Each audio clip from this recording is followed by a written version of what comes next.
கோவையில் காலை முதல் வெயில் கொளுத்திய நிலையில் மாலையில் திடீரென பலத்த சூறை காற்றுடன் மழை பெய்தது. காந்திபுரத்தில் மரங்களும் மின் கம்பங்களும் சாய்ந்துள்ளன. செய்தியாளர் நேசராஜ் இணைப்பில் இருக்கிறார். நேசராஜ், வணக்கம். கூடுதல் விவரம் என்ன, சொல்லுங்கள். வணக்கம்.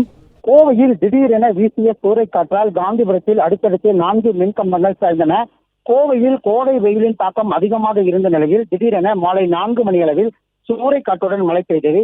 இதில் காந்திபுரம் BKK மேனன் சாலையில் இருந்த மின் கம்பங்கள் அடுத்தடுத்து சாய்ந்தது. இதனால் மின் இணைப்பு துண்டிக்கப்பட்டு சீரமைப்பு பணிகள் செய்யப்பட்டு வருகிறது.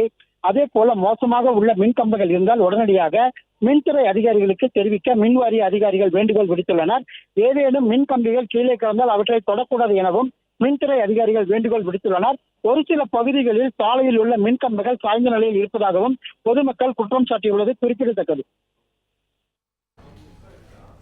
நன்றி நேசராஜ், தகவல்களுக்கு நன்றி. பிளே ஸ்டோர் மற்றும் ஆப் ஸ்டோரில் இருந்து பாலிமர் செயலியை QR கோடு மூலம் பதிவிறக்கம் செய்யுங்கள். செய்திகளை உடனுக்குடன் பெறுங்கள்.